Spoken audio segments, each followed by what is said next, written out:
Laurent Bourrelli. Le voilà. Ah bah bravo.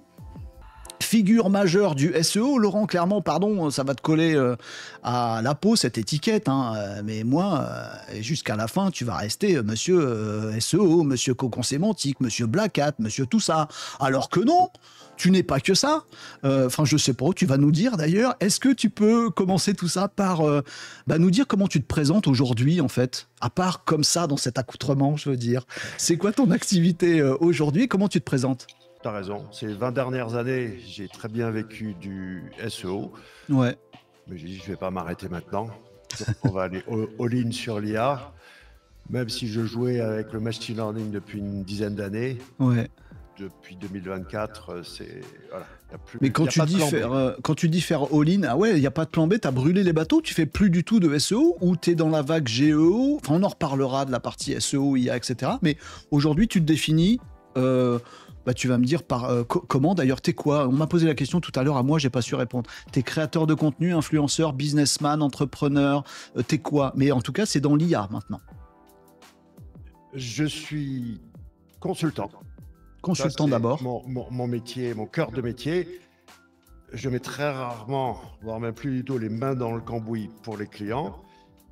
Mais j'ai toujours su me fabriquer des imprimantes Afrique avec le SEO et aujourd'hui avec l'IA. Donc voilà, il y a mon cheptel d'imprimante Afrique avec l'IA. Et ensuite, avec grand plaisir, j'adore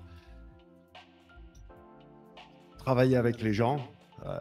On appelle ça le F5. Tu sais, quand tu appuies sur F5 et tu rafraîchis ta page pour voir les sous tomber, ça va bien 5 minutes. Je l'ai fait il y a 20 ans, mais c'est vrai que c'est aussi très, très enrichissant de collaborer, quoi, de travailler avec. Ok, d'accord, donc consultant. Tu fais encore de la formation, du coup, maintenant dans l'IA ou pas du tout? Parce que moi, je te connais de là. Ah, pardon, ça va remonter à loin. Mais je crois que le premier contact direct que j'ai eu avec toi, enfin en dehors des réseaux, c'est dans le cadre de formation que tu donnais à l'époque. Est-ce que tu fais encore ça, de l'accompagnement en termes de formation, ou tu es consultant pour faire bouger les boîtes? Comment... J'ai toujours été consultant, mais maintenant, c'est un petit peu une demande d'avoir des tarifs plus raisonnables, puisque mon tarif de consultant SEO est déraisonnable à 900 € de l'heure. D'accord. Consultant IA, moins cher, c'est un nouveau marché, tout ça. J'ai baissé les tarifs pour l'IA, mais oui, donc les formations permettent de donner accès au savoir à un tarif bien plus raisonnable que le consulting. Ok, super. Alors, il y a des commentaires. Alors, il y a des gens qui ne te connaissent pas. Donc, c'est Laurent Bourrelli avec 2 R et 2 L et un Y à la fin. Bah, j'aurais plus vite fait de les player complètement. Qu'est-ce que je m'embête? Bourrelli, B-O-U, 2 R, E, 2 L, Y. Vous pourrez le retrouver sur les réseaux sociaux. On vous donnera d'ailleurs en fin d'interview tous les liens, les contacts, etc., etc. Mais vous allez taper son nom sur les réseaux, vous allez le retrouver. Moi, je vous recommande vivement d'aller le chercher d'abord sur YouTube, parce que je ne vous cache pas, vous avez l'envers du décor, que j'ai redécouvert Laurent Bourrelli, que je suis par petites touches au gré des algorithmes, quand ils veulent bien me proposer des gens intéressants. J'ai redécouvert Laurent avec ses vidéos YouTube et avec un petit côté de me dire, il est chelou, Laurent Bourrelli, il fait un peu comme moi, ou alors c'est moi qui fais comme lui, qu'est-ce qui s'est passé? Et donc, j'aime bien, donc je vous invite à faire un petit peu comme moi, d'aller regarder sur YouTube, mais il est ailleurs, vous tapez son nom, vous allez le trouver. Laurent, j'ai plein de gens qui disent, ouais, le GOAT, monsieur Laurent Bourrelli, etc., etc. Attends. Ouais. C'est important, parce que j'ai un nombre significatif de personnes qui disent qu'on est le bon couple à écouter du point de vue IA, puisque moi, je ne fais pas de news. C'est plutôt une autre version de l'IA, d'essayer surtout de changer un petit peu le mindset et le pourquoi et le comment. Mais c'est vrai que, je dis toujours, tu es un peu le Westworld français. On veut nous marier, c'est ça? C'est le message qui est en train de te... Et puis de toute façon, en plus, je vais vous dire, si vous voulez réussir dans l'IA, il faut avoir une Stanley Cup. Moi, ce qui m'a fait marrer, c'est effectivement quand j'ai vu ta gourde et la mienne, là, des 12 litres. Là. C'est des 12 litres, hein, les amis. Faut se le faire livrer par hélicoptère, hein, débrouillez-vous. Non, mais on a un petit peu une appétence, je crois, tous les deux aussi pour bah, le fait de faire, quand on fait de la vidéo, on essaye de le faire avec une certaine patte graphique et elles peuvent se rapprocher, etc., etc. Bref, on a plein de points communs. Je crois aussi qu'on essaye de voir l'envers du décor et dans cet échange, Laurent, on va essayer de le regarder, cet envers du décor. Je vois qu'ils veulent E.T. Oui, E.T. est là. Ok, bah il y a du monde hein, dans ton décor. Moi, j'ai épuré le mien, mais toi, c'est très bien. Mais t'as raison, c'est ce qu'il faut faire avec des ordis en mode geek, avec voilà, tout ça, tout ça. Et donc, moi, on me dit aussi que, Laurent, on est parmi ceux qui osons dire des trucs, voilà, le côté un petit peu rock'n'roll, alors que franchement, je vais pas parler à ta place, mais je crois que nous, on n'aura pas forcément l'impression de dire des trucs. Voilà, on livre nos réflexions, notre petite prospective depuis nos fenêtres, on essaie d'être pas trop con. Et ben, ça suffit à être rock'n'roll. Tant mieux, c'est bien, ça nous va bien cette image. Je pense qu'elle te va encore mieux à toi qu'à moi. Donc on essaie de dire des trucs intelligents et je pense qu'effectivement on est complémentaires, ce qui fait que je le dis maintenant, je suis vraiment super content de te recevoir ici sur Renaud Décode et que du coup ma commu te découvre toi. Donc les copains, allez voir Laurent Bourrelli notamment sur YouTube et ailleurs et suivez-le, lâchez un petit follow sur sa chaîne, activez la petite cloche, il publie très régulièrement, on y reviendra tout à l'heure. J'ai une question pour continuer cet échange et on va essayer d'aller petit à petit dans les choses un peu plus profondes, si tu veux bien, parce que je veux t'entendre sur des trucs. Si tu te sens à l'étroit, hein, t'hésites pas à te libérer de tes accoutrements. Justement, j'essaie de voir pourquoi Docteur Disrespect met toujours ses mains comme ça. Parce que c'est confortable.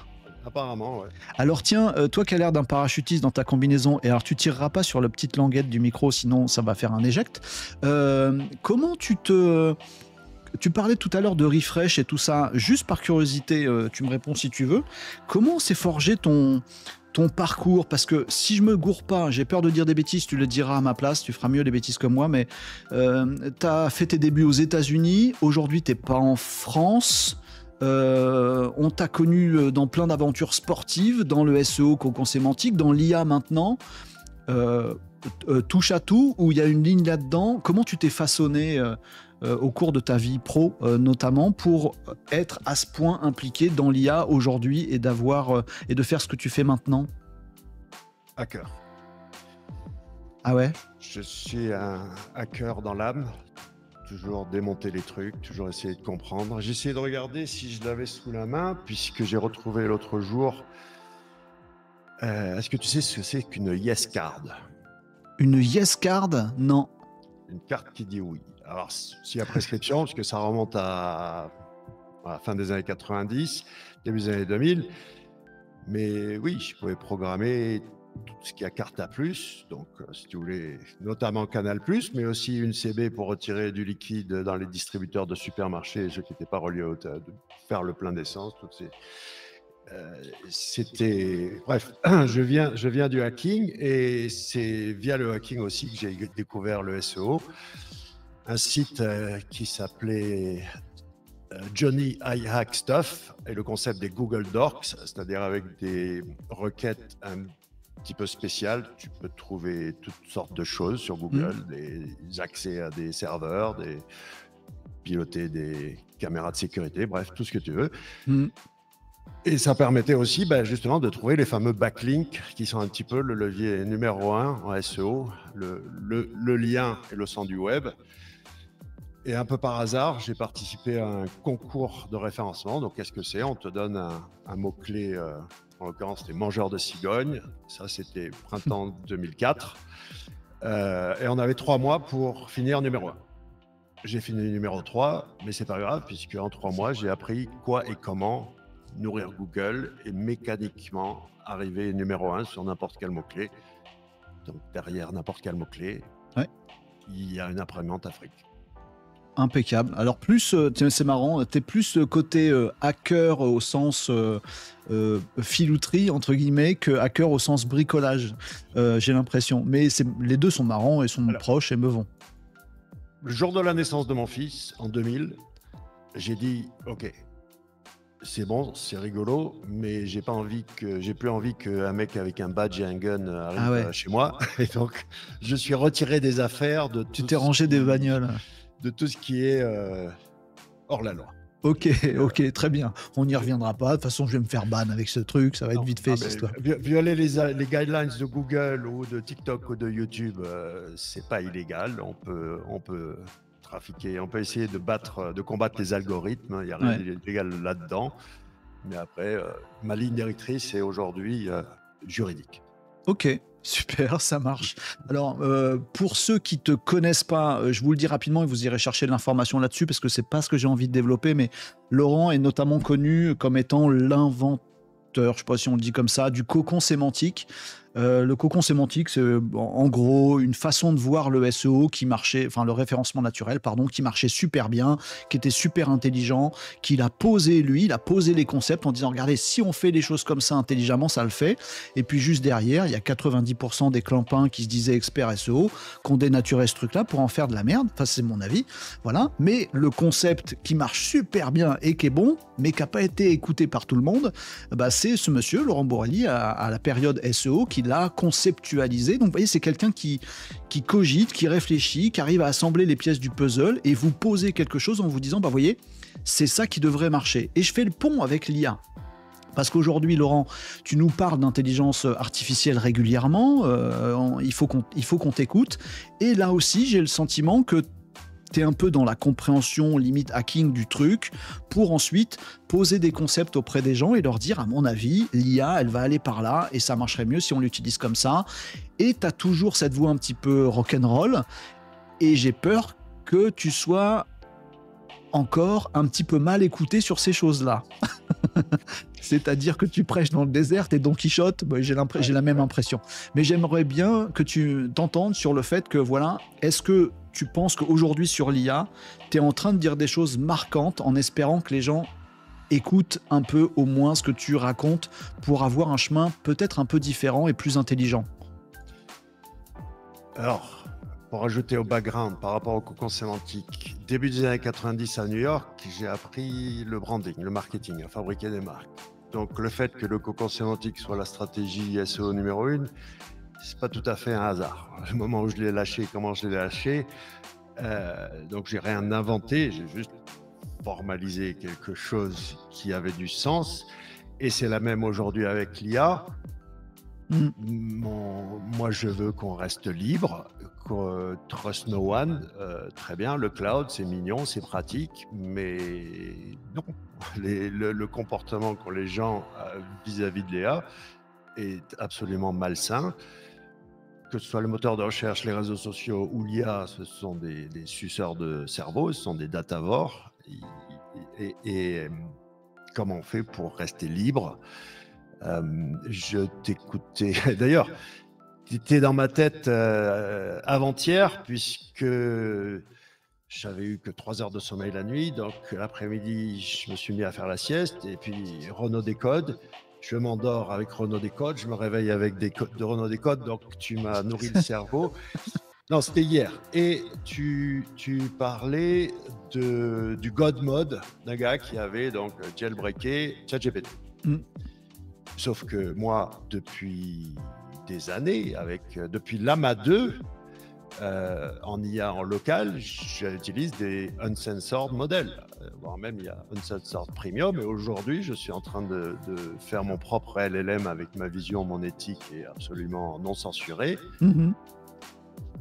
Donc là, c'est effectivement, je crois qu'il y a 2 visions. Il y a être un client du cloud. Je ne dis pas qu'il ne faut pas utiliser le cloud, je dis qu'il faut l'utiliser avec responsabilité. Mais à côté, pour moi, il n'y a pas d'autre futur viable que d'être souverain de sa technologie. Ok. Alors là-dessus, je pense on risque d'être un peu redondant pour les gens qui nous écoutent parce que j'ai un peu la même position que toi là-dessus, mais on va développer tout ça. Juste avant, est-ce que tu peux nous dire d'où tu parles, Laurent? Parce que c'est vrai que moi je suis un de ceux qui, parce que j'apprécie ça, on me force pas, qui parle parfois un peu de politique. Alors pas au sens politique des partis, j'y connais que dalle et j'en ai rien à carrer, voilà, en France. Enfin, j'en ai de moins en moins quelque chose à faire pour rester un petit peu dans le respect du truc, mais de politique au sens où on va socialement, sociétalement, les impacts sur l'emploi, les impacts là. Aujourd'hui, on a fait pas mal d'actu sur les impacts dans les échanges sociaux entre les gens. Est-ce que on passe par un OpenAI qui va nous permettre d'avoir des conversations sentimentales, sachant que ça remonte dans le cloud, que c'est enregistré, etc., etc. Ou mercredi, on a parlé du hardware comme les DGX Spark, où je vous ai fait des petits tutos pour avoir son IA en local, et en 3 clics, vous l'avez, c'est pas si compliqué. Et des impacts environnementaux, tout ça, machin. Alors, moi, j'en parle avec une logique où on discute de temps en temps de géostratégie, on parle des États-Unis, de la Chine, etc. Mais on parle de France et on parle d'Europe, parce qu'il s'avère que nous, on est en France. Es-tu au fait de tout ça, et d'où parles-tu à ce niveau-là, Laurent? Je suis vraiment plus citoyen du monde qu'en appartenance avec un territoire de mecs qui ont tracé, tu vois, sur une carte. Donc oui, je suis né en France, j'ai été éduqué aux États-Unis, j'ai pas fait sciences politiques, l'école à Paris, j'ai un cursus sciences politiques d'une excellente université américaine, mais j'ai jamais voté. Et aujourd'hui, j'habite en principauté d'Andorre. Ok. Et la règle, c'est tu as un passeport d'un pays, tu as une résidence fiscale dans un autre pays, ton territoire là où tu travailles, c'est encore un autre pays, ton épargne, elle est encore ailleurs. Ce qui fait que, voilà, tu vois, passeport français, mais à la limite, peu importe, je peux avoir un passeport de n'importe où, j'habite pas dans le pays où je réside, je travaille dans le cloud, donc je travaille pas sur le territoire dans lequel je réside, et mon épargne, elle est un petit peu partout dans des pays et dans le cloud aussi. D'accord, ok. Ce qui fait que précipité d'Andorre, hein, je suis là depuis 2004, justement. Je comprends le super pouvoir de se positionner numéro 1 sur Google. Et là, c'est très rapide. Hein. Printemps 2004, j'étais un mec normal, avec des revenus normaux. Été 2004, beaucoup d'argent. On parle de plusieurs centaines de milliers d'euros par mois. Et immédiatement, j'ai dit, OK, où est-ce que je peux partir Donc là, 2h30 de Barcelone, 2h30 de Toulouse, ça me va bien. À l'époque, il y avait 0% d'impôts, pas d'abus biens sociaux, que dalle. Okay. Aujourd'hui, on a pour boire. Mais au moins, on n'est pas. J'ai le plus profond respect pour les entrepreneurs en France. Quelle façon bien fourbe de le dire. Non, c'est pas ses vrais cheveux. Je le dis dans les commentaires et dans le chat. Pardon, j'aurais pas dû dire que c'était pas ses vrais cheveux. Tu veux que je... Deux secondes. Il va se mettre à l'aise, vous inquiétez pas, les amis. J'en profite pour vous dire dans le chat que je lis vos questions. Et je vais les relayer, hein, à Laurent. On va aborder tout ça tranquillement. Oui, on a commencé à aborder l'histoire de l'IA open source, du local, etc., etc. Le voilà, le Laurent avec son chapeau. Vous le trouverez comme ça sur les réseaux. On veut le chapeau, nous disait Stéphane. Bon, très bien. Alors justement, on parlait un petit peu. On va tourner la page, si tu veux bien, de la partie SEO. Enfin, tourner la page. Attends, juste peut-être. Ouais. Quand même un dernier mot en géopolitique. Ouais, dis-nous. Puisque je suis français, donc je comprends un peu l'Europe. J'habite au milieu de l'Europe, mais je ne fais pas partie de la communauté européenne. J'ai été éduqué aux États-Unis et je suis à moitié chinois. Donc la fameuse guerre froide Chine-États-Unis pour la domination de l'IA. Alors, ça va être contexte, je sais un petit peu de quoi je parle, tu vois. Ok, ça va être super intéressant de t'entendre là-dessus. Puis tu vois, dans les actus du jour, on a de nouveau parlé de ce genre de choses. J'ai juste une dernière question pour tourner la page du SEO, parce que ce qui m'intéresse, c'est d'entendre et qu'on discute de toute la partie IA qu'on va creuser tout de suite, les amis. On a déjà dévoilé plein de choses et c'est cool. Mais juste pour en finir avec la partie SEO, allez, je vais prendre les risques. Je suis de ceux qui ont pesté sur les mecs qui disaient le SEO est mort depuis 15 ans, histoire de vendre leur sauce, alors que c'était des changements d'algorithme et que le SEO pouvait pas mourir tant que les gens continuaient à utiliser des moteurs de recherche classiques. Et je suis aussi de ceux qui se prennent des tas de sauts sur la tronche maintenant que je dis que oui, là ça y est, le SEO est mort, mais pas pour des changements algorithmiques, parce que Google a bien compris le truc, a fait sa transition et comprend que l'humain de demain, il va utiliser l'IA et pas du moteur de recherche traditionnel, que ça rebascule tout, rebat toutes les cartes et qu'en fait, fondamentalement, on parle plus de la même chose maintenant. Voilà ce que moi, alors de façon très caricaturale, voilà comment je me positionne à peu près. Tu seras probablement pas de l'exact même avis que moi. Je voudrais t'entendre là-dessus pour dire voilà, le SEO aujourd'hui, il en est où? Pourquoi SEO? Pourquoi IA? Et demain, on en sera où? Le SEO n'est pas mort, les SEO sont morts. Mais ils le gars, savent ils sont pas. encore scotchés en 2010. Ils savent publier du texte pour Google, qui a absolument aucune valeur ajoutée pour les humains, sur des sites qui ressemblent à du PowerPoint. Ok, ça pue le plastique. Aucun intérêt du point de vue design ou quoi que ce soit. D'accord, WordPress. Et puis, ils sont où les SEO sur YouTube? Ils sont où les SEO sur TikTok? Les gars savent faire que du texte. Donc le fameux Generative Engine Optimization, c'est un scam. C'est-à-dire que c'est super confortable de triturer le texte pour apparaître dans Perplexity et ChatGPT. Mais aujourd'hui, si tu ne fais pas du multimédia, et le spot, pourquoi je fais que du YouTube? Parce que s'il y a bien un hub de contenu qui est intéressant, où tu sais à peu près que dans 5, 10, 20 ans, ça sera toujours là, c'est YouTube. Tout le reste, j'en sais rien. Je ne dis pas qu'il ne faut pas faire de texte. Je dis simplement que les gars, ils sont obsolètes et qu'ils peuvent disparaître, surtout qu'ils ne se plaignent pas. Ils vont manquer à personne. J'ai plus grand-chose à voir avec cette espèce de SEO, surtout que Sundar Pichai, en mai 2000, donc Sundar Pichai, le grand boss de ce qu'on appelle communément Google, mais qui s'appelle Alphabet Inc., mai 2025 répond à un journaliste, un petit peu, tu vois, qui était enquiquiné parce que Google, il pique les clics avec AI Overview, 37% de clics en moins sur les éditeurs de sites et les médias. Et il dit, ouais, vous tuez le web.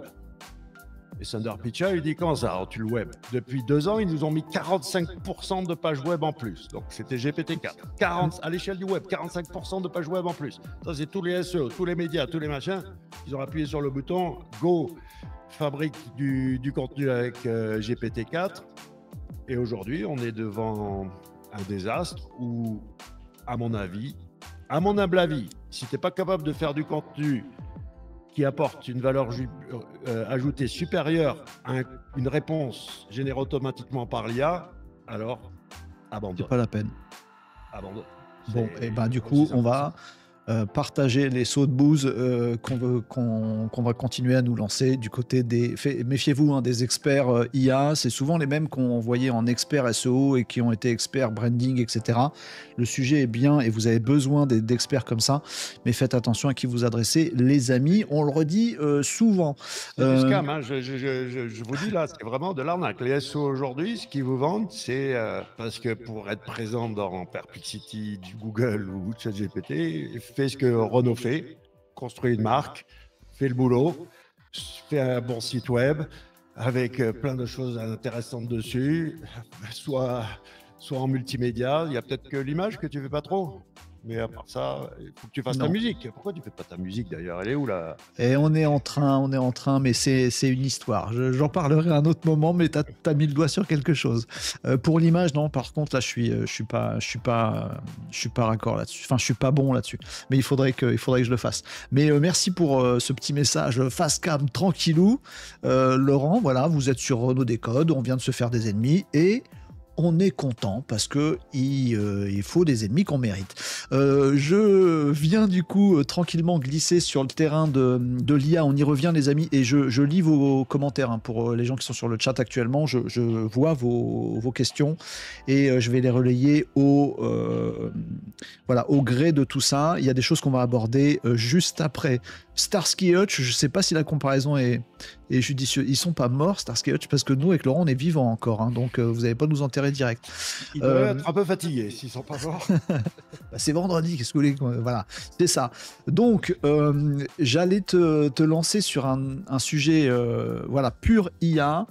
Alors, on reviendra après sur la logique open, enfin on-premise ou pas, etc. Bougez pas, on arrive là-dessus. Mais aujourd'hui, j'ai l'impression que tu parles souvent d'IA, un peu comme je peux le faire, comme un copilote aux côtés du mec qui bosse. Tu es de ceux qui répètent régulièrement des choses comme mais non, l'IA va pas vous remplacer, c'est à vous d'utiliser l'IA et c'est les mecs qui utilisent l'IA qui vont vous remplacer. Bref, j'ai l'impression que tu vois, que ce soit professionnellement, voire individuellement, l'IA comme étant un assistant, un copilote de l'humain pour permettre à l'humain, alors je dis l'humain pour pas dire le salarié, mais on a compris, hein, le salarié ça veut plus rien dire, pour permettre à l'humain de se dire, ben voilà, toutes les tâches merdiques, hop, je me débarrasse, je sais faire le truc et c'est l'IA qui fait. Tous les trucs où j'ai besoin d'input, je choisis l'IA et moi, l'humain, j'avance. Il me semble que je dis un petit peu la même chose, peut-être avec d'autres images. Quand je vous dis, pour moi, l'IA est derrière l'humain pour nous pousser vers l'avant, c'est un petit peu la même chose, je pense. Est-ce qu'on a raison, Laurent? Je pense qu'on est à peu près sur la même ligne là-dessus, mais j'ai un doute parce que je ne suis pas sûr qu'on ait raison. Parce que je vois bien dans les entreprises que elles sont infoutues d'adopter l'IA. Je vois bien que les gens sont largués par l'IA. Je vois bien que si on les laisse 5 minutes avec le futur ChatGPT de décembre 2025 qui va permettre des conversations sentimentalo ils vont aller direct là-dessus. Tu as une grande confiance en l'humain, mon petit Laurent, peut-être un peu surcoté, de te dire que bah ouais, l'IA, ça va nous permettre de progresser et d'aller plus haut. T'es sûr de ton coup? C'est affligeant. Maintenant, on est au début. J'ai bon espoir que ça rentre dans l'ordre. Je fais un petit peu l'analogie avec le tracteur. Dans les années 20, le tracteur aux États-Unis, donc l'emploi dans les fermes représentait 45%, plus de 40% de l'emploi. Le tracteur est arrivé et ça a baissé à, je crois, 10%. Attends, on peut me fact-checker là-dessus, mais ça a été un cataclysme. Les humains ont dû bouger, aller en ville, travailler à l'usine, parce qu'il n'y avait plus de boulot à la ferme. Sauf que l'IA, c'est pas comme le tracteur. L'IA, c'est un petit peu l'analogie que je fais, c'est comme le transistor. Pas la radio, mais le petit composant électronique qui permet, d'accord, de faire passer l'information. Ça va être partout. Mais là, c'est clair que, je sais, tu as certainement vu le rapport d'OpenAI qui a pompé 1,5 million de threads, où à quoi ça sert l'IA? À rédiger des mails, à rédiger un texto pour récupérer son ex. D'accord. Est-ce que tu connais Nate Jones? Oui. Ok. Lui, il a élaboré donc 10 niveaux de maîtrise de l'IA. Le niveau 10 n'existe pas parce que l'IA, il faut toujours progresser, mais jusqu'au niveau. Donc, 80% des gens se retrouvent au niveau 1 à 3, qui est ce que j'appelle le prompt monkey, quoi, et qui utilise l'IA comme des béquilles ou un fauteuil roulant pour s'éviter de réfléchir. Et ça, c'est un vrai problème, puisque après, plus tu montes de niveau, plus ça représente une infinité, enfin une minuscule proportion d'humains qui, comprennent comment ça fonctionne. Donc là, déjà, tu as passé un cap. Et puis après, quand tu commences à l'utiliser pour non pas te servir de béquille, mais pour apprendre à courir plus vite. Et puis surtout, la Chine, là, eux, ils utilisent l'IA pour courir plus vite. Donc pendant que l'Occident utilise prend de l'IA comme béquille, de l'autre côté, et tu ne vas pas pouvoir lutter. Donc C'est surtout, moi je dirais, ceux qui... Mais tu as l'air un peu désespéré, tu n'as pas l'air super confiant sur notre capacité humaine, culturelle à... Alors, je précise juste un truc, pardon, j'en profite. Nate Jones, dont vient de parler Laurent, c'est un créateur de contenu américain, bon, en tout cas en anglais. C'est Nate B. Jones, vous pourrez le retrouver. Il a, un peu dans cette veine aussi, il a des réflexions assez profondes et prospectives sur l'IA et son impact, pas que. Et il est intéressant. Je reviens à ça, justement, Laurent, est-ce que tu y crois, en fait?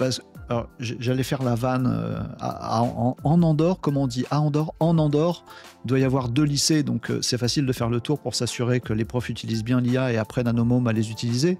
En France, c'est un poil plus compliqué, puisqu'il faut passer par environ 200 000 personnes pour essayer de faire bouger le truc. Mais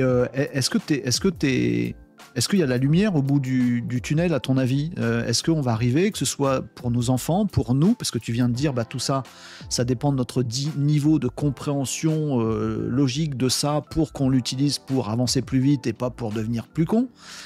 Faut qu'on soit accompagné de formation. Je parle de formation, pas que école pour les jeunes, mais formation aussi dans le milieu professionnel, etc. On n'est pas prêt. Est-ce qu'on va l'être, à ton avis? Est-ce qu'on va se faire bouffer par les États-Unis, par la Chine? Est-ce que c'est une question philosophique, de technique? Tu parlais d'open source et d'on-premise tout à l'heure. Est-ce que c'est une question de culture, de philosophie, de changement, de réforme? Je veux t'entendre là-dessus. Je crois plutôt, tu parlais de ton fils qui entre au lycée et on leur interdit d'utiliser l'IA. Ouais. Donc, moi, j'ai 2 enfants séparés de 10 ans. Mais ma fille est aussi au lycée, en 3e, et elle est au lycée français. Donc, ils ont le même problème. Moi, elle utilise Google Notebook LM. Je lui dis, tiens, tu veux que je te propose Perplexity, Gemini? Non, elle me dit, ChatGPT, c'est mon meilleur ami.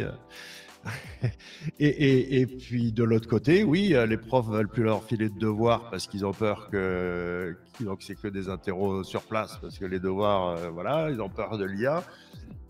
Mais c'est impossible. Des mammouths comme ça peuvent résister jusqu'à un certain moment où ça pète. J'ai une petite anecdote. Parce qu'aux États-Unis, donc je vois une vidéo. Aux États-Unis, les profs, ils sont streamés en live. Et c'était l'équivalent d'une classe de terminale. Et le prof, en colère, dit « Ok, je vous donne 10 secondes pour me dire comment ça se fait que cette classe est passée de 11 de moyenne à 16 de moyenne en l'espace de 3 mois. C'est quoi le truc? Comment vous avez triché ?» Tu as une fille qui lève le doigt et qui dit ça serait l'équivalent de sauvetonbac.com, tu vois. Ouais, ok. SaveMySAT.com, je ne me rappelle plus du nom du site.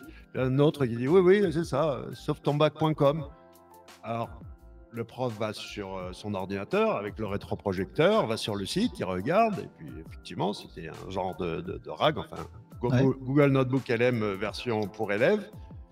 Et le prof dit, donc vous me dites que grâce à l'IA, vous êtes passé de 11 à 16 en l'espace de 3 mois de moyenne générale, sans tricher?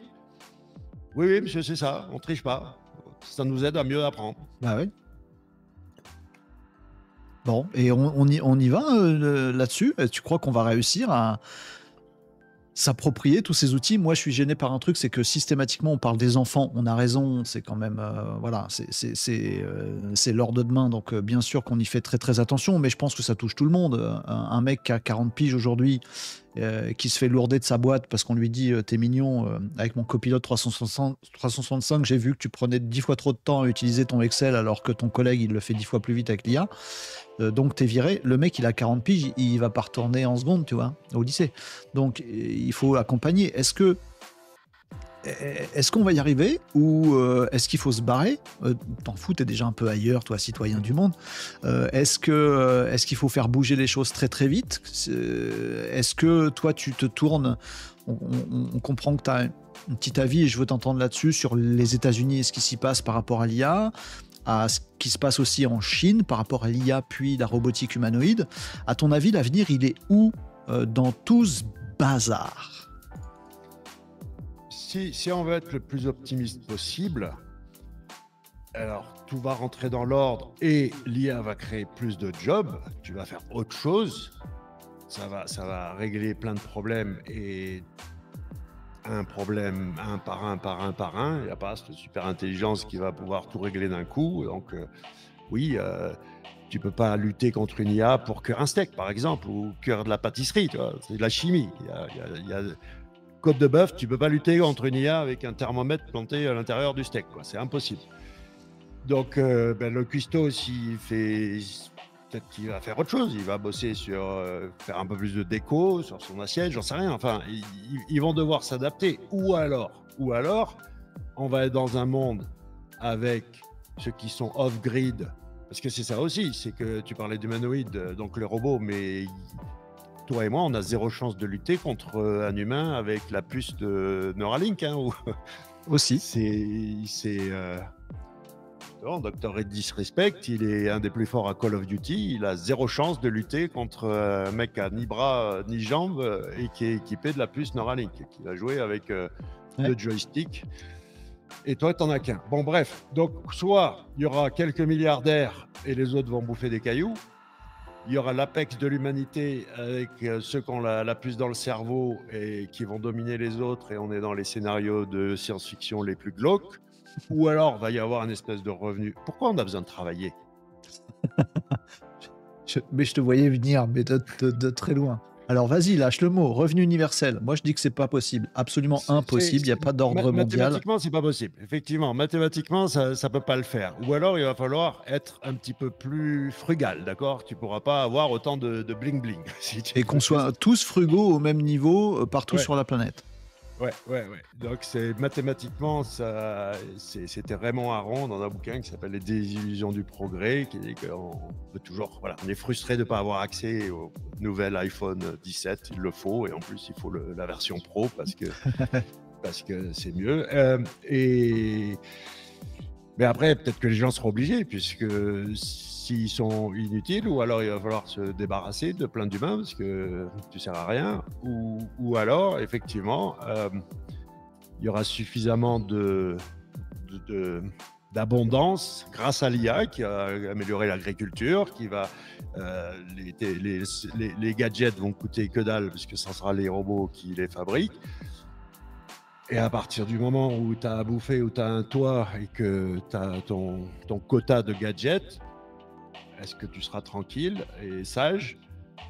Donc on est dans des régimes politiques relativement autoritaires, quoi, si on veut aller par là. Alors est-ce que la transition, tu la vois un peu comme ce que peut nous dire Bill Gates? C'est-à-dire passer à la semaine de 3 jours, puis de 2 jours, puis d'1 jour, et puis après on fera notre devoir civique auprès des autres, et puis on sera à peu près peinard? Ou est-ce que c'est pas si simple que ça? Et je voudrais t'entendre aussi sur le modèle chinois. Je sais pas si tu le connais un petit peu. C'est vrai que de notre point de vue à nous, on regarde jamais par là. On regarde toujours d'un côté, mais on regarde rarement de l'autre quand on regarde la téloche. Voilà, quel est le modèle chinois par rapport à ça? Est-ce qu'on se dit mais c'est totalitaire et c'est une dictature, donc on regarde surtout pas, on n'en veut pas? Est-ce qu'on se dit attention, Laurent, il est en train de nous dire que l'IA sur le bureau, dans une bonne petite machine, et l'IA locale derrière l'humain, c'est ce qu'il faut, faisons tourner des gros modèles, oups, ils sont tous chinois. Comment on en est, à ton avis, par rapport à ça? C'est quoi le bon modèle? Et le pays, la culture ou personne, le modèle qui, selon toi, fera qu'on aura un monde qui est bien rangé avec l'humain à côté de l'IA, il est où et ce sera quoi? Et il viendra d'où? Renaud, c'est trop tard. T'as déjà dit oui. Un truc qui s'appelle le concept du confinement, c'est typiquement chinois. En Occident, on connaissait les couvre-feux. Confinement, non. Et passe médical, c'est chinois. Donc, on a déjà dit oui à des systèmes de contrôle qui sont 100% et 20 000 nouveaux abonnés complotistes viennent de nous rejoindre. Ah, merci Laurent. Vas-y, va au bout. C'est très grave, puisque du point de vue du contrôle, une fois que tu as dit oui, et puis on voit bien que là, tout tend vers être de plus en plus biberonné, de plus en plus sous contrôle, ou alors, tu as le choix, tu dis non. Mais viens chez moi dans la montagne, et avec un van, tu vois. Et puis, bah, off-grid, mais si tu veux être dans le système, ça devient relativement compliqué de prétendre qu'on est vraiment libre. Donc maintenant, moi, ma tribu, hein, je viens de ceux qui sont partis de Chine. Tu les retrouves notamment à Taïwan. Moi, les miens, ils sont partis en Indonésie. Mais il faut savoir que la Chine, les civilisations, c'est cyclique. La Chine a des millénaires d'expérience sur le fait que normalement, chez eux, c'est entre 4 et 600 ans où la dynastie, ça devient trop corrompu, ils se reproduisent trop entre eux, il faut changer le sang. Les États-Unis, ils ont tenu 250 ans avant que ça se devienne tellement dégénéré qu'on assiste en live à... Si on se demandait à quoi ressemblait la chute de l'Empire romain, ben voilà, regarde ce qui se passe aux États-Unis. Et manque de bol, on subit les effets de bord, puisque même si nous, on a une histoire millénaire, on est trop imprégné de ce qui se passe aux States. Et donc, pour moi, on est dans un... C'est pas la Chine, quand la Chine s'éveillera. Le fameux rapport de AI 2027, tu sais, le rapport apocalyptique de simulation de là où il s'est gouré, c'est en disant la Chine s'éveillera mi-2026. À mon humble avis, c'est déjà plié. Il domine, sauf que là où les gens se trompent, c'est que la machine communiste chinoise, elle n'a rien à faire de toi et moi. Elle a un seul ennemi, hein, ça s'appelle le Japon, qui du point de vue de nous, on est juste du business. Hein. Oui, on est du business, ça c'est sûr. On est du business, donc il n'y a pas grand-chose à craindre du point de vue est-ce qu'ils veulent nous mettre sous contrôle politique ou quoi que ce soit. C'est plutôt au contraire. Là, moi, ce que je vois, ma théorie, c'est les Chinois sont bons, ils aiment fabriquer des trucs, du hardware. Et là, si tu regardes bien, ce qu'ils font, c'est filer le software gratos, que ce soit open weight ou open source, à des savants fous devant l'écran qui font de la très bonne cam, de la très bonne techno pour défoncer les États-Unis, et ça marche. Ouais. Ça marche, ça y est, là, c'est... Alors, c'est Lama est détrôné, c'est Quen 3 qui fait les meilleurs technos, quoi. Alors, pour le grand public chez nous, non. Mais sur les faits, je suis tout à fait d'accord avec toi. Et ça nous amène justement sur le terrain de l'IA locale. Toi, tu prônes ça. Alors, pour les raisons qu'on a un peu comprises, qui sont à la fois... D'ailleurs, je te laisse la parole là-dessus. Quand tu prônes l'IA locale, est-ce que c'est... pour des questions de performance, des questions techniques, genre avoir son IA vachement pratique, on peut la mettre où on veut, etc., dans une petite machine. Est-ce que c'est philosophique? Est-ce que c'est sur l'aspect liberté, indépendance, autonomie que ça peut nous apporter, sachant que c'est un peu une arme à double tranchant cette histoire. En tout cas, tu prônes l'IA locale. Est-ce que tu peux nous en parler de pourquoi et le comment, selon toi? Même sur le plan ne serait-ce qu'économique, tout le monde a été attiré par l'API GPT-4. Je peux faire une usine à contenu. Ouais, mais sauf que c'est là aujourd'hui, c'est 25 $ le million de tokens. Donc pour ceux qui ne savent pas trop, pour bien travailler, donc en plus il y a les tokens actifs, d'accord, et puis il y a tous les brouillons, il y a tous les trucs mais il va te falloir des milliards, des dizaines de milliards de tokens. Donc 1 million de tokens, c'est que dalle. Et à 25 balles, c'est hors de prix. Quand moi je paye 0. Ou même si j'étais prêt à payer, je paierais 10 centimes, 20 centimes max. Et 25 $ pour moi, ça me paraît. Et puis c'est monté à des prix comme 75 $ pour des 4 euros, des trucs comme ça. Bon, bref, donc il y a déjà. Motivation économique, donc. Ouais. Parce que l'objection qu'on me donne, c'est je m'en fous de payer 500 balles à OpenAI puisque j'en gagne 10 000. Je dis mais là, tu es juste un artisan.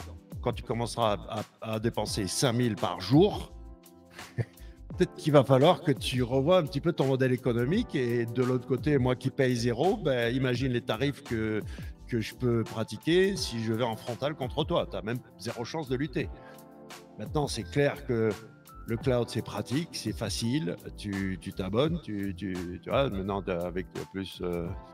Tu n'as même plus besoin de rentrer ton mail et un mot de passe. Tu claques, compte Mmh. Google, je Ouais. clique, je suis inscrit, je paye et je peux utiliser. En local, on est un peu. Ça s'améliore, hein. C'est clair que. euh, oui, je t'ai vu faire une démo de LM Studio Anything LLM. Ça, c'est accessible à tous, ça. Oui, après, je me suis dit, ah, ta démo, elle manque un petit peu de. Il faut. Ça marche pas si bien que ça si ta data est pas propre. Si Oui, et on peut si le tu as des gros volumes de data, Ouais, etc., puis etc. Bah, surtout si c'est un peu dégueulasse, il va falloir la nettoyer, la data. Mais effectivement, tu as 0 ligne de commande, c'est quand même y a fabuleux rien à d'être faire. arrivé aujourd'hui en quelques clics de pouvoir avoir son IA en local et plus spécifiquement son RAG. Mais ouais, le local, c'est clair que c'est un peu plus brut de forme. Ça demande de sortir de sa zone de confort. Tu peux te retrouver sur une console qui ressemble à MS-DOS des années 80, quoi. Et je comprends 100% que même la vaste majorité des gens, ils vont télécharger Ollama, ils vont télécharger DeepSeek, ils vont faire 5 prompts et puis ils arrêtent là. Ouais.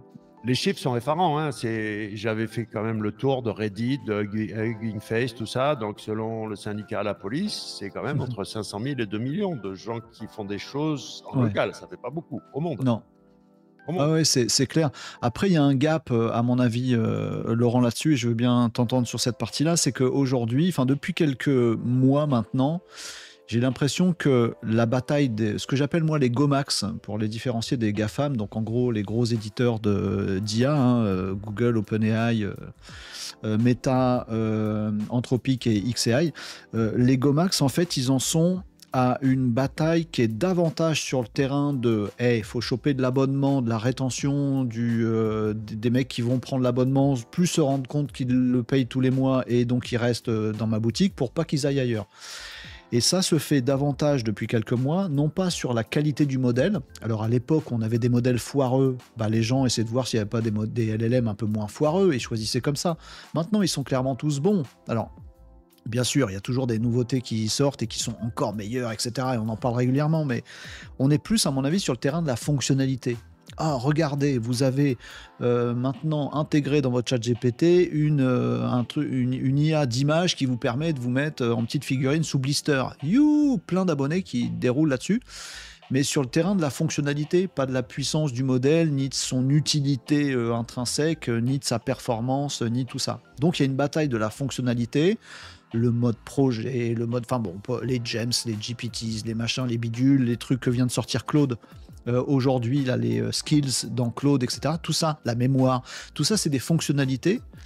Et en mode open, en mode à la maison, en mode IA local, il me semble que c'est chaud d'avoir cet arsenal qui rend les choses beaucoup plus évidentes et beaucoup plus faciles. Avoir une IA locale, ça le fait, mais qu'au quotidien, en un clic, elle aille piocher dans le bon RAG ou dans la bonne mémoire ou machin, si t'es pas geekos, t'as pas une certaine couche de geekos à l'intérieur, ben t'y arrives pas. Je me gourre ou pas? 100%. C'est là aussi où peut-être les gens ont besoin de mieux utiliser l'IA comme copilote et être pilote, c'est-à-dire qu'on arrive dans une ère où ceux qui vont gagner sont plus des product managers ou des gens qui n'ont pas forcément un diplôme d'ingénieur, mais savent. euh, C'était Andreessen, une légende du startup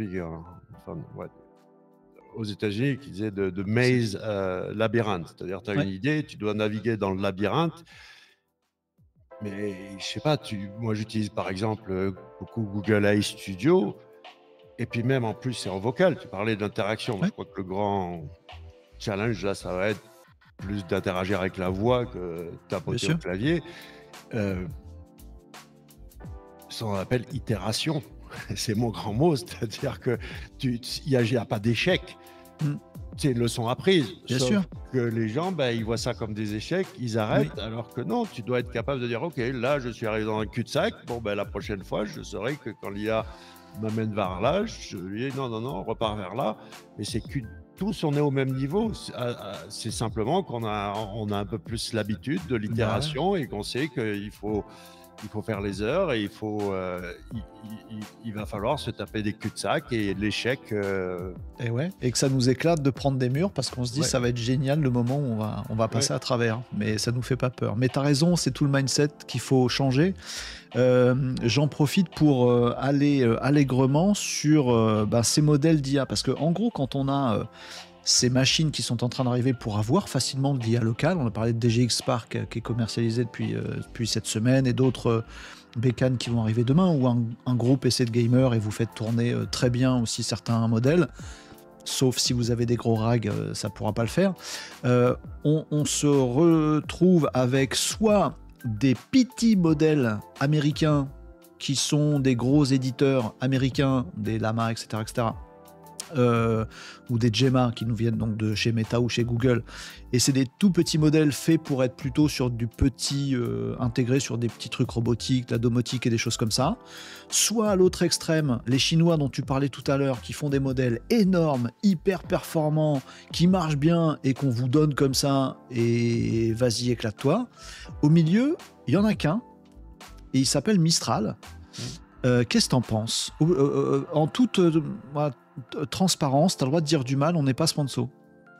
T'as le droit de dire du bien aussi, on n'est pas sponsor. Donc, dans un RAG, le LLM, il a juste fonction. On n'a pas vraiment besoin d'un super LLM puisque c'est beaucoup pour l'interaction, quoi.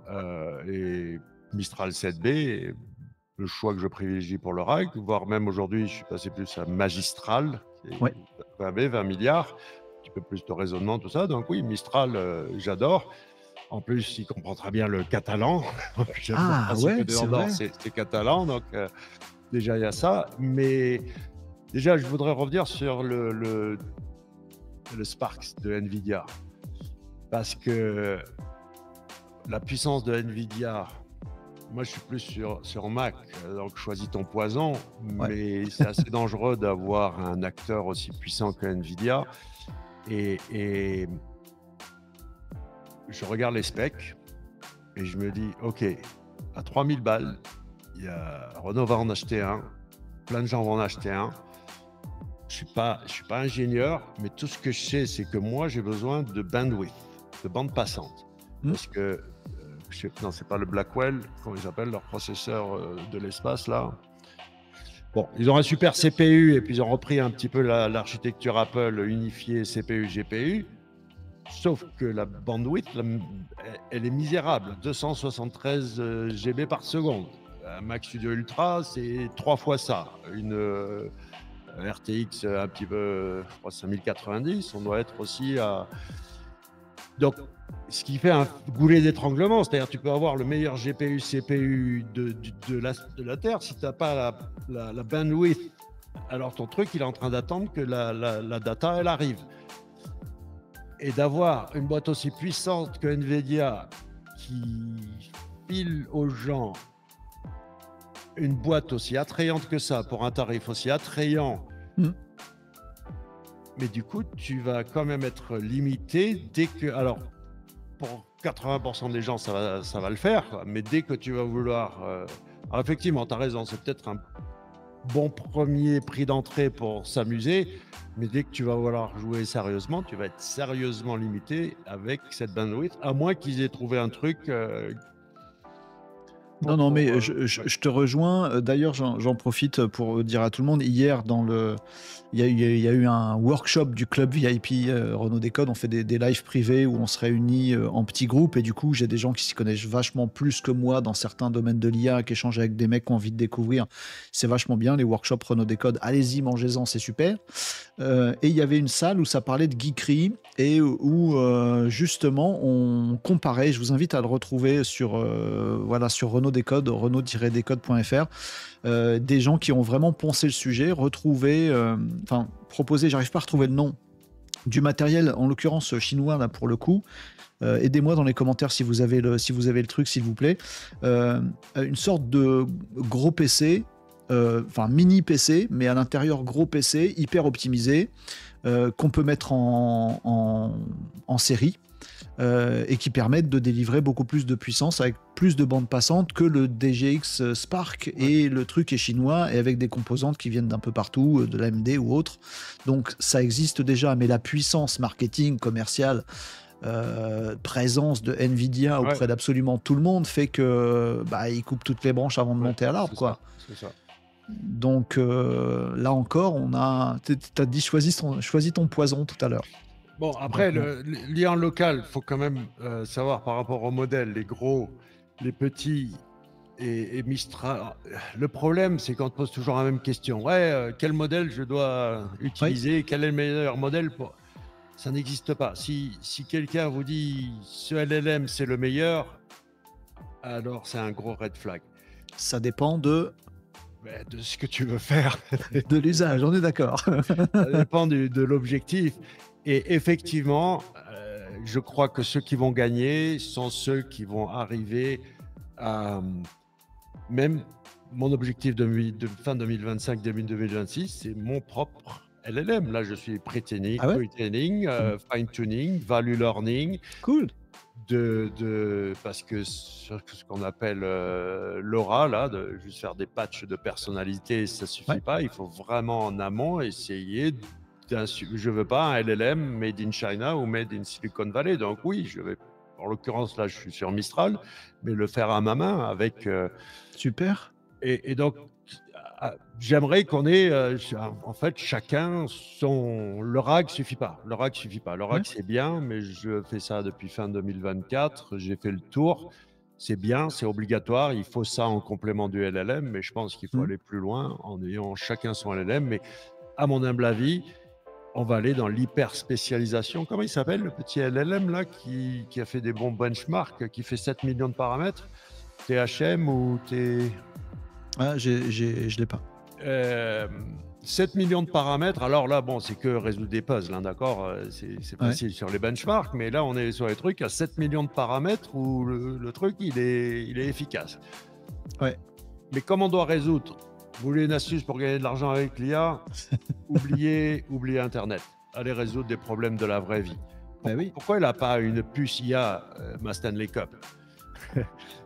Pourquoi elle n'a pas une puce IA? Pourquoi mon cheval, il n'a pas une puce IA? Là, ils viennent de mettre une puce IA sur le ballon de foot de la prochaine Coupe du Monde. Donc, Ouais. si tous les problèmes de la vraie vie devront être résolus ou améliorés avec l'IA, et c'est là que le vrai challenge, parce que ça devrait être un problème à la fois, et tu auras un LLM spécialisé pour gérer des parkings, pour gérer je sais pas, est-ce que tes pneus sont trop usés ou Ouais. machin, trier. J'ai quelqu'un qui me suit qui lui fabrique un truc pour trier les tomates. C'est génial. Il y a un mois, il ne savait pas ce que c'était l'IA. Aujourd'hui, il me sort des trucs sur le chat et c'est quoi qui me sort? Ah, t'as essayé Florence 2 de Microsoft? Je dis non, absolument pas. Bah, c'est Donc bien. en un mois, il est passé de je ne sais pas ce que c'est l'IA à aujourd'hui, ça y Ok. est, il fait son trieur de tomates et après le trier les tomates, il va falloir trier les cornichons, puis les concombres, puis les pommes, etc. etc. Donc LLM spécialisé pour les tomates, un autre pour les pommes, un autre pour etc. etc. etc. Donc le monde entier est à améliorer grâce à l'IA. Ok. Super. Et voilà, comme on sait que tu as parfois, un coup d'avance, assez régulièrement un coup d'avance, bah, retenez ça, les amis. Voilà, le coup d'avance de Laurent aujourd'hui, c'est bah, allez-y pour fabriquer vos propres LLM et les avoir à votre botte. Pourquoi s'embêter avec les LoRa, les fine-tuning, les machins, les bidules? Autant aller à la source du truc. Peut-être un peu trop de coup d'avance sur le coup pour le commun des mortels, mais on entend, on écoute. Tu voulais rajouter un truc, Ouais, Laurent? non, mais c'est surtout que niveau investissement, un Raspberry Pi et en On y revient. 48 heures, modèle Vision, tu peux faire, Oui. d'accord? Tu veux, c'était je sais plus quel mec d'une start-up machin qui avait montré qu'il s'était fait un coach pour jouer au basket. Tu vois, il dit ok, je vais prendre un coach Michael Jordan et puis il s'est pris un modèle Vision et puis t'entendais Michael Jordan qui lui faisait un feedback sur comment il faisait ses shoots au basket et ça c'est 48 heures de boulot quoi. Ouais. Ouais, ouais, alors je vous vois dans les commentaires et certains d'entre vous me disent: «Ça y est, on est parti dans de la geekerie et tout ça». Je vous assure qu'en fait, enfin, je vous assure, vous faites absolument comme vous voulez, mais je peux vous dire un truc, c'est que, heu, la curiosité que vous êtes là, bande de malinos sur ce live, c'est que vous êtes curieux, vous avez envie de comprendre des trucs et cetera. La curiosité va très, très vite vous emmener très, très facilement vers les choses dont parle, Laurent ici, hein. Quand on parle de Raspberry Pi, bah, en fait, oui, quand on connaît pas, c'est une geekerie, puis quand on regarde le truc, on se dit: «Mince, c'est de l'électronique, j'y connais que dalle». D vous allez y aller à un moment ou un autre, de mettre de l'IA là-dessus, de brancher une petite caméra et de vous rendre compte que vous pouvez l'entraîner vous-même à reconnaître des fissures dans le mur et que du coup, bah, vous allez monter un business de, trouver la nature des fissures dans le mur de toutes les maisons pour faire des propals plus vite. Enfin, cet enchaînement-là, les amis, je vous assure, il n'est pas si geek que ça. On n'en est pas à un point, où, on va retrouver Laurent en train de fabriquer avec son enclume et son marteau un processeur lui-même. On n'est pas là non plus. Donc, non, non, c'est pas si loin.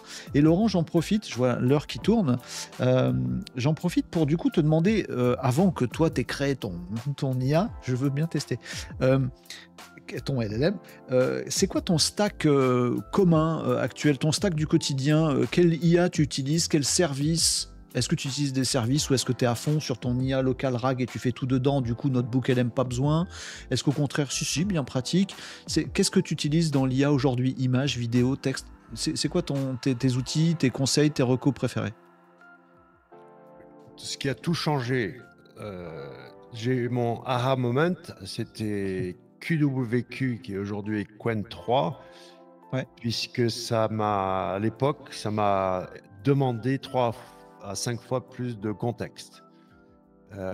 Donc oui, Qwen 3 est un petit peu j'utilise tout, hein, je veux dire Grok, Gemini, ChatGPT, ouais, ça c'est pour le cloud, plus un dont je vais parler dans une seconde. En local, là c'est hyper spécifique, hein, je te dis, il y a des dizaines et puis c'est la stack là, elle serait trop longue ah pour, ouais, c'est vraiment, t'as tout ton truc, tu le connais et tu te dis: «Voilà, pour ça, c'est lui, pour ça, c'est ouais, lui». ouais, ouais, ouais, ouais, il y a même après on peut aller dans l'image, après dans la vidéo, Confi UI, ou Ouais, Stability Metrics pour les images et Confi UI pour images et vidéos et puis là ça devient ouais, il y a vraiment des dizaines de LLM, mais pour l'usage, généraliste, moi je suis plus anglais que français, donc c'est Qwen 3 que j'affectionne le plus. ChatGPT d'accord. aussi pour son côté pratique, de couteau suisse, voilà, c'est un bon Ouais, couteau suisse, mais pour aller couper un arbre, je vais prendre une, tronçonneuse, pas ChatGPT, quoi. oui, OK, Hem, mais là, le grand changement, la grosse révolution, j'automatise depuis 20 ans. ouais, Il faut comprendre que automatiser depuis une application ou un site web, l'action que tu dois faire, il y a des bottlenecks, il y a des freins, il faut les scraper, il faut des API, il faut Perplexity. Déjà, Perplexity Labs a oui, été un énorme pas du point de vue de ce qui était capable de faire, notamment pour le marketing, de la recherche, un LLM. J'ai bien Perplexity Labs, hein, pas le reste de oui, Perplexity, mais Comet, ouais, c'est-à-dire qu'aujourd'hui, le hub, c'est le navigateur. Et demain, ouais, ça sera le système d'exploitation. Mais Perplexity Comet, je suis fan, ultra fan, cool. et ça a tout changé parce qu'on est logué sur le site. Oui, Donc, du on est point de vue de dans ce le qu'on veut navigateur. faire, Pour toi, voilà, c'est le bon niveau, tu vois, entre ce que tu disais, local, cloud, web, machin, et puis il y a le niveau d'après, c'est, une IA sur sa bécane directement ouais, qui va ouvrir le navigateur et piloter les ouais. paramétrages de son window, machin, et cetera. Pour toi, le Comet, l'IA incluse dans le navigateur, ça, c'est le bon niveau, notamment pour l'automatisme, c'est le must? C'est ça qu'il faut creuser? Du point de vue friction, c'est ce qu'il y a de plus efficace, pour Ouais. réduire la friction de vouloir automatiser, faire des recherches, bref, Ah, tout ça ce fait qu'on peut quasiment tout faire comme nous. sur le web, via le navigateur est beaucoup plus efficace avec un truc comme Comet. Ouais. Maintenant, bien sûr, il y a eu un bad buzz: «Oh, Perplexity Comet, il avale ta data». Ouais, ben comme Google, comme tous les autres, hein, d'accord? Ni plus ni Oui. moins, c'est encore une fois, j'ai aucun problème à ouvrir mon compte YouTube ou LinkedIn à Perplexity Comet, quoi. Ok, super. Il faut être conscient effectivement, si je suis logué sur un site et que je laisse Comet y aller, bah, il va tout voir, quoi. Ouais. Bah ouais, c'est vrai que c'est le niveau, voilà, tout ce qu'on fait aujourd'hui, on a du mal à avoir Ouais. conscience de ça. Mais Bon, peut-être il y a des gens qui confondent entre agent IA et agent TIC avec TIC. Ça, c'est une grosse confusion que je vois. Toute l'automatisation qu'on a eue depuis ces 2 dernières années, obsolète. Aujourd'hui, beaucoup plus d'autonomie, capacité à apprendre de lui-même, capacité à s'adapter à des environnements dynamiques complexes, capacité à définir des objectifs avec ces nouveaux agents IA qui sont un petit peu moins bébêtes que tout ce qu'on a eu ouais. voilà, depuis ces 2 dernières années. Donc, on arrive enfin à de l'automatisation et puis qui commence à m'intéresser un peu plus que ce que j'ai vu jusqu'à présent. Ok, super. Bah écoute, merci pour ça. Alors, des gens réclament ta liste, ton stack, etc. Écoutez, on va faire un truc très simple, les amis, et je vais en profiter. Laurent, il est aussi inscrit sur le site renault-descodes.fr. Il est aussi retrouvable sur ses réseaux, mais si vous voulez l'embêter efficacement avec mon accord, vous pouvez le retrouver. Il est aussi, il fait partie des Malinos sur renault-descodes.fr. Après, il a le temps qu'il a, etc., etc. Mais si on a des trucs à vous partager, comptez sur moi pour aiguillonner Laurent pour qu'il nous partage, des infini, là. trucs. J'utilise beaucoup de choses. Ouais, Ouais. Donc voilà, on verra ça dans un autre moment. Si vous avez des questions, c'est maintenant, les amis. Si vous voulez en répéter que j'aurais pas abordé, hein, j'ai reparlé de la partie open source, la Chine, etc. J'ai essayé de traiter toutes les questions que je voyais dans les commentaires passés. Si vous imaginez que j'en ai oublié, vous me dites maintenant, parce qu'on va bientôt terminer ces petits entretiens très sympathiques, même si on a envie qu'ils continuent. Mais moi, il faut que j'aille manger, les amis. Et puis peut-être Laurent aussi. Bref. Donc n'hésitez pas, si vous avez des questions, c'est maintenant. En attendant, les petites questions potentielles.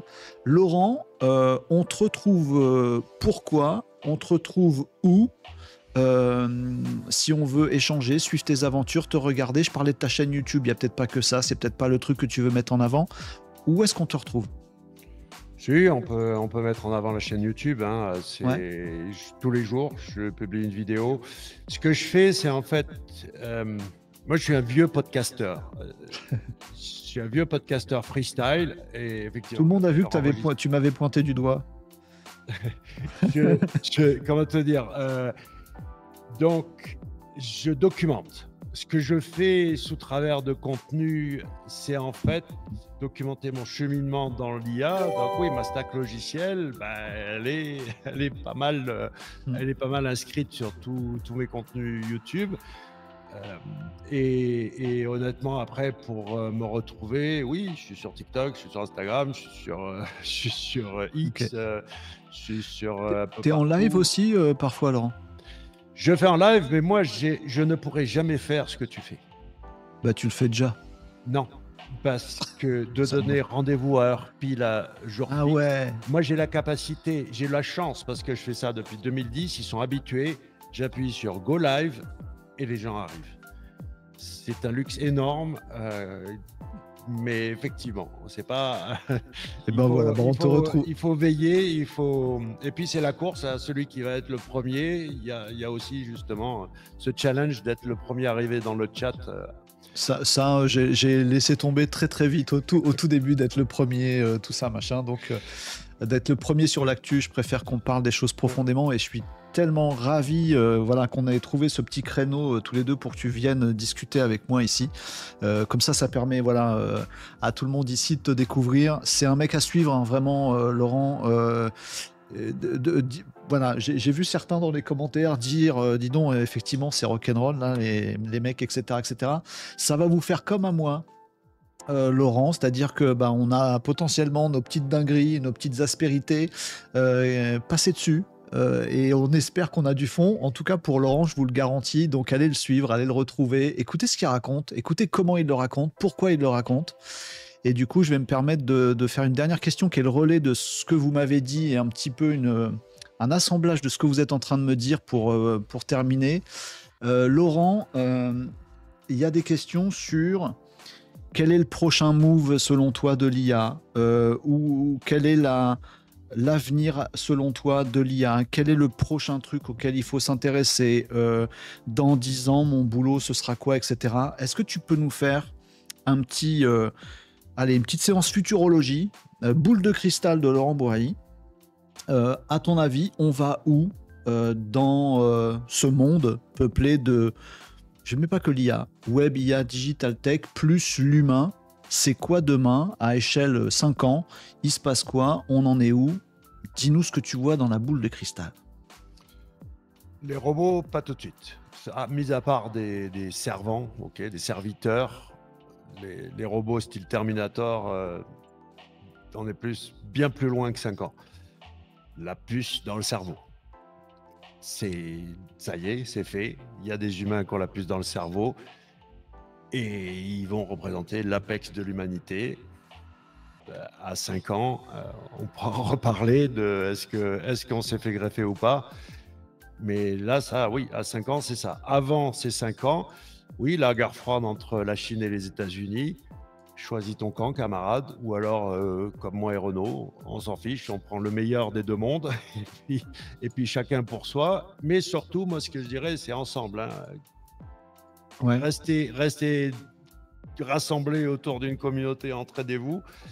Parce que là, moi, je ne suis pas devin du futur. Par contre, le présent, ce que je vois, oui, c'est que la course à celui qui a la plus grosse, les benchmarks, mais on n'a pas parlé de la synthétique data ou très peu. Et le modèle collapse, c'est un vrai risque. C'est-à-dire que l'IA a bouffé toute la easy data, tout Internet. L'IA est en train de bouffer de la data générée par l'IA. Ou que des humains prétendent la générer eux-mêmes, mais c'est en fait l'IA, et qu'on va rentrer dans un nouveau monde où, moi je dirais, la seule solution que tu as, c'est justement d'être toi. Statistiquement, depuis le début de l'histoire de l'humanité jusqu'à la fin de l'histoire de l'humanité, il n'y a qu'un seul Renault, et il n'y en aura pas deux comme toi. Heureusement.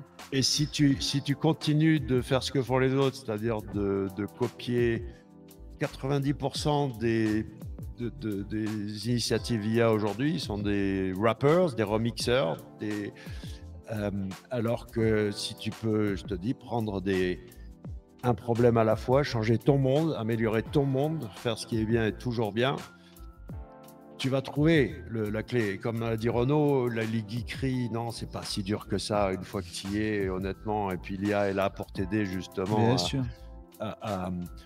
Mais la violence du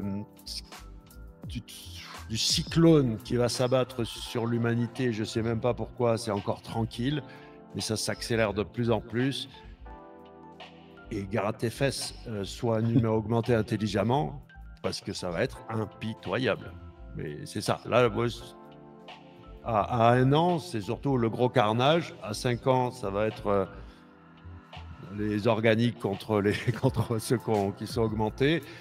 Et entre les deux, oui, beaucoup de chamboulements. Ouais. Idéalement, ça, on va bien s'en sortir. Mais il va y avoir qui vont rester sur le carreau, c'est sûr. Donc moi je te dis, réserve ta place dans la fusée IA en première classe avec Renault, trace.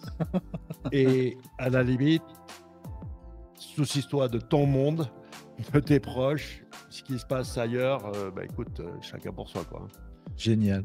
Bon, un grand merci Laurent, je laisse le focus sur toi. On va s'arrêter là les amis, on aimerait passer plus de temps. Oui, TikTok a sauté, je suis pas sûr que ce soit un ban les amis, c'est peut-être juste que voilà, TikTok est relou là-dessus, mais on a tenu jusqu'au bout.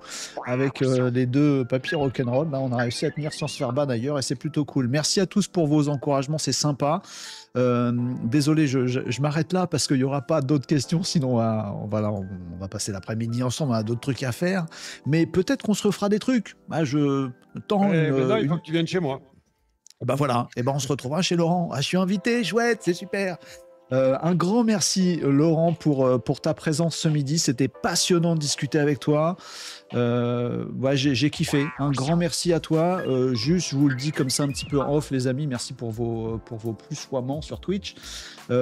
C'est pas simple dans ce domaine. Oh, vas-y, il faut redescendre les pieds sur terre. Dans ce petit milieu des créateurs de contenu, notamment autour de l'IA et de toutes ces logiques-là, c'est pas simple d'avoir du partage, d'avoir vas-y, on discute chez l'un, chez l'autre, on essaie de s'apporter, on est différent et c'est cool, on pense pareil sur certaines autres choses et c'est cool. C'est pas évident.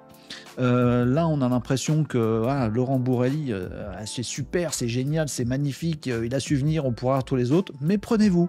C'est un effort, j'espère que c'est pas trop un effort, mais c'est un geste vraiment, vraiment appréciable que des gens comme Laurent se disent moi, je suis là pour partager, c'est trop cool et qu'on ait pu partager ensemble. Donc, un grand merci pour toi, Laurent, pour les inspirations et tout ça. Et vous retrouvez Laurent donc, sur la chaîne YouTube, sur tout ça, avec bonheur et plaisir. Suivez-le, vraiment, ça vaut le détour.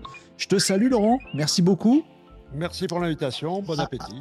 À très bientôt. Ouais, bon appétit pour moi. J'espère que tous les autres ont mangé. Merci encore, Laurent. À très vite. Ciao, ciao.